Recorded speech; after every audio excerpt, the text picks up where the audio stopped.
Hello बच्चों, हम chapter 12 का क्लास 12 का चैप्टर 3 कर रहे हैं। हमने अब तक इसमें क्या किया था? Consumer behaviour, consumer equilibrium. आज हम कर रहे हैं कंज्यूमर प्रेफरेंसेस, उपभोक्ता की प्राथमिकताएं।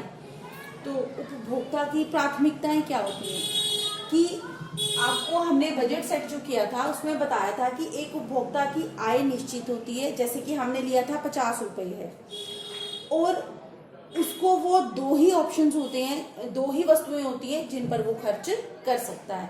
तो उसके पास अलग अलग ऑप्शन होते हैं, जैसे कि वो सारी आय एक पर खर्च करके दूसरी जीरो ले सकता है, या आधी आधी आय खर्च कर सकता है, या एक पर मान लो उसकी आय 100 रुपीज है, एक पे 80 रुपये खर्च करे और दूसरे पे 20, एक पे 70 रुपये खर्च करे और दूसरे पे 30। तो उसके पास अलग अलग ऑप्शन होते हैं। उन ऑप्शंस में से उसकी प्राथमिकताएं क्या हैं, उसकी प्रेफरेंसेस क्या हैं, वो किस ऑप्शन को चूज करता है, किस ऑप्शन को प्राथमिकता देता है, वो किस संयोग को प्राथमिकता देता है। तो जैसे कि अगर किसी उपभोक्ता की आय निश्चित है, तो सीमित है, तो वो अपनी सीमित आय में से दो वस्तुएं ए और बी के अलग अलग संयोग खरीदता है। ये है फर्स्ट है कॉम्बिनेशन ए, संयोग। कॉम्बिनेशन होते हैं हमारे संयोग। तो पहला संयोग है ए में वो ए वस्तु की एक मात्रा लेता है और बी की कितनी लेता है? 10। उसके बाद है दूसरा बी में ए वस्तु लेता है वो 2 और बी कितनी लेता है? 7। तीसरा ऑप्शन है सी में वो क्या करता है? ए वस्तु की लेता है 3 और बी कितनी लेता है? 5। और डी में दोनों की कितनी इकाइयां लेता है वो? 4। तो ये क्या है? ये चारों अलग अलग सेट हैं। तो उपभोक्ता इन चारों में से किसी भी एक का चुनाव कर सकता है।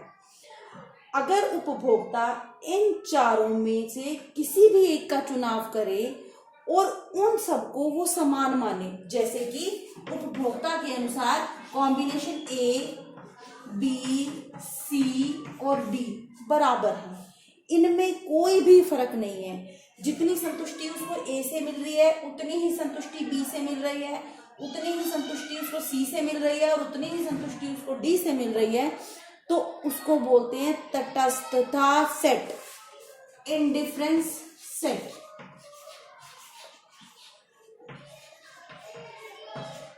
डिफरेंस क्या होता है? अलग अलग। लेकिन उपभोक्ता क्या कर रहा है यहाँ पे? इनको अलग नहीं मान रहा, इन चारों को वो समान मान रहा है। ए, बी, सी, डी चारों ऑप्शन बिल्कुल सेम संतुष्टि दे रहे हैं, बिल्कुल सेम उसको बेनिफिट दे रहे हैं, तो वो तटस्थ हो जाता है, इंडिफरेंट हो जाता है। इसलिए इन सेट्स को बोलते हैं इंडिफरेंस सेट। अब इन इंडिफरेंस सेट में क्या अप्लाई होता है? Law of diminishing marginal utility, घटती सीमांत प्रतिस्थापन दर का नियम, या ह्रासमान सीमांत प्रतिस्थापन दर। प्रतिस्थापन दर क्या होता है?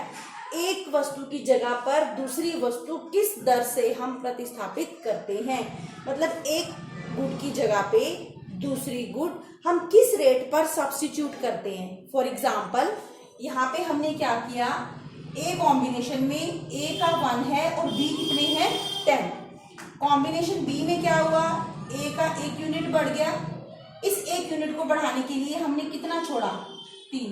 तो यहाँ रेशो क्या होगी? 3:1। हमने एक इकाई बढ़ाने के लिए कितनी इकाइयां छोड़ी? 3। अब यहाँ पे फिर से एक बढ़ा, लेकिन छोड़ा कितना? 2। यहाँ पे एक बढ़ा और कम कितना हुआ? 1। यहाँ पे हमने एक के बदले क्या छोड़ा? 1। तो ये जो प्रतिस्थापन दर है, यहाँ पे हमने इसकी जगह पे इसको प्रतिस्थापित किया, सब्स्टिट्यूट किया, तो हमने इसकी 3 वस्तुएं छोड़ी। मान लो ये एप्पल है और ये ऑरेंजेस हैं या बनाना है, तो पहले हमारे पास एक एप्पल और 10 बनाना थे।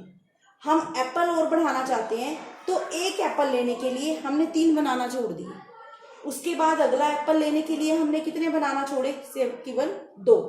अगला एप्पल लेने के लिए हमने कितना बनाना छोड़ा? ओनली 1। तो ये जो सब्स्टिट्यूशन की दर है, प्रतिस्थापन की दर है, ये घटती जाती है। पहले हमने 3 का त्याग किया, फिर 2 का किया और फिर 1 का किया। इसके बाद हम ये त्याग करना नहीं चाहेंगे। क्यों? क्योंकि जैसे जैसे किसी वस्तु की मात्रा हमारे पास बढ़ती है, तो उसकी वैल्यू कम होती जाती है, और जिसकी मात्रा हमारे पास घटती है उसकी वैल्यू बढ़ती जाती है। इसका एक बहुत अच्छा एग्जाम्पल कि हमारी जो यूटिलिटी है वो कम होती जाती है। इसका एक एग्जाम्पल क्या है बेटा, आपको भूख लगी है बहुत ज़्यादा, तो आप बाहर से खेल के आए हैं या सुबह से आपने कुछ नहीं खाया, आपको बहुत भूख लगी है, आपको कोई खाने को एक चपाती दे, एक रोटी दे, तो आपको बहुत सेटिस्फेक्शन मिलेगी, बहुत अच्छा लगेगा। दूसरी रोटी खा के उससे कम अच्छा लगेगा, तीसरी खा के उससे कम अच्छा लगेगा, चौथी खाने की इच्छा नहीं होगी, फिर भी आप खा लोगे तो चलो ठीक है, 4 रोटी में आपका पेट पूरा भर गया, 5वीं खाओगे तो क्या होगा, परेशानी होगी, 6ठी खाओगे तो हो सकता है सारी बाहर आ जाए। तो जैसे जैसे आप किसी वस्तु का कंजम्पशन बढ़ाते जाते हो उसकी उपयोगिता आपके लिए कम होती जाती है, और जैसे जैसे किसी चीज का मात्रा घटती जाती है उसकी उपयोगिता बढ़ती जाती है। अब यहाँ पे इसकी मात्रा बढ़ती जा रही है, इसकी उपयोगिता कम होती जा रही है। क्यों?